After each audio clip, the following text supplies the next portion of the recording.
Monsieur, bonjour. Pourriez-vous vous présenter aux téléspectateurs de Ivoire 114, l'Afrique Nouvelle? Bonjour, je suis Edouard Sanou.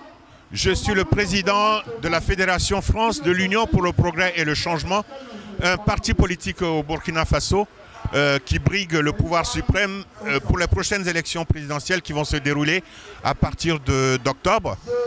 Depuis que le peuple burkinabé, à travers l'insurrection des 30 et 31 octobre dernier, ont décidé de mettre fin au régime de Blaise Compaoré. Aujourd'hui, l'Afrique tout entière prend la bravoure du peuple burkinabé en exemple. Est-ce que cela n'est pas un poids sur vos épaules au Burkina? Non, je ne pense pas. Je pense que tous les peuples africains aujourd'hui sont matures, surtout la jeunesse africaine, qui en a ras-le-bol de voir toujours les mêmes hommes politiques s'accaparer le pouvoir et surtout vouloir rester éternellement au pouvoir, faire des pouvoirs politiques en Afrique, des pouvoirs familiaux et patrimonialiser en fait le pouvoir. Tous les peuples africains sont mûrs.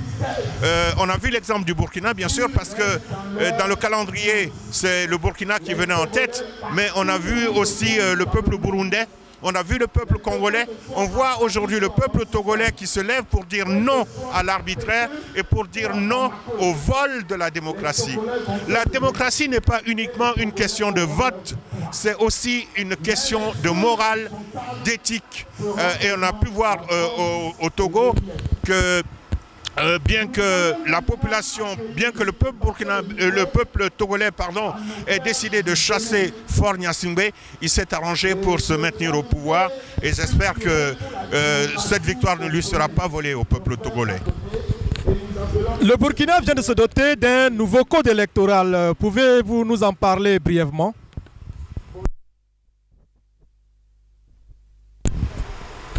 Le code électoral dont le Burkina Faso s'est doté dit que tous les responsables politiques, ou tous les hommes politiques, hommes et femmes politiques bien sûr, qui ont soutenu la modification de l'article 37 dont le peuple burkinabé ne voulait absolument pas, ne peuvent pas se présenter aux prochaines élections présidentielles.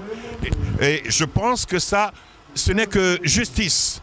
Je pense qu'il est important que ceux qui ont voulu voler au peuple burkinabé son attachement aux principes démocratiques aient un peu de temps pour réfléchir à ce que veut dire la démocratie. Voilà. Et je trouve tout à fait normal qu'il leur soit interdit, au moins pour cette prochaine élection présidentielle, de pouvoir être candidat. Au niveau des élections prochaines au Burkina Faso, il y a en Côte d'Ivoire plus de 3 millions de Burkinabés en âge de voter. Et il se trouve que ces personnes-là se sont écartées du vote. Qu'est-ce que vous en pensez? En fait, il n'y a pas que les Burkinabés basés en Côte d'Ivoire, il y a également les Burkinabés basés en France. Donc je suis moi-même empêché de voter à ces prochaines élections. Bien que ce soit quelque chose de terriblement difficile à accepter, parce que le vote est un élément important de la citoyenneté, je pense qu'il faut savoir l'accepter.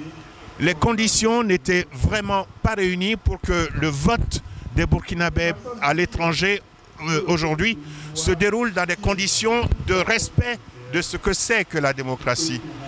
Et c'est pour ça que, bien que nous soyons très frustrés, la plupart des Burkinabés qui comprennent la situation ont décidé par esprit républicain et aussi par amour pour leur pays, de faire l'impasse sur leur droit de vote pour cette fois-ci. Mais nous sommes déterminés pour que les prochaines élections, celles de 2020, voient une participation, mais sans aucune ambiguïté, voient la participation des Burkinabés de l'étranger à ces élections-là. Et je pense que c'est dès aujourd'hui que doit commencer et doit être mis en place tout le processus qui doit permettre ce vote en 2020. Voilà, c'est la raison pour laquelle nous acceptons de faire l'impasse pour une fois. Le président déchu, Blaise Compaoré, se trouve aujourd'hui réfugié en Côte d'Ivoire avec une forte partie de l'armée. Alors, ne pensez-vous pas que de la Côte d'Ivoire, le Burkina puisse être déstabilisé à la veille de ces élections? Je ne le crois pas, parce que je pense que le peuple de Côte d'Ivoire est un peuple ami du Burkina Faso. Les peuples burkinabés et ivoiriens vivent en paix depuis de très très longues années et j'espère qu'ils s'uniront pour faire barrage à toute tentative de déstabilisation du Burkina Faso, comme le peuple burkinabé était attaché à toute tentative de déstabilisation de la Côte d'Ivoire. Mais monsieur, vous n'êtes pas sans savoir que l'attaque contre la Côte d'Ivoire a été préparée et exécutée depuis le Burkina. Et aujourd'hui, monsieur Alassane Ouattara, qui est ami dans l'âme de monsieur Compaoré, l'a accueilli. Est-ce que vous ne pensez pas qu'au-delà des paroles politiciennes, la présence de Blaise Compaoré à Abidjan représente un réel danger pour le Burkina? Alors, c'est vous qui affirmez que l'attaque contre la Côte d'Ivoire a été préparée du Burkina Faso. Il est vrai que Blaise Compaoré était à la fois un pompier pyromane, qu'il a été présent sur plusieurs conflits en Afrique.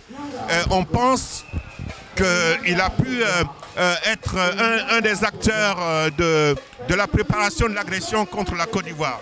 Bon, ça, je ne suis pas en mesure de l'affirmer. C'est difficile.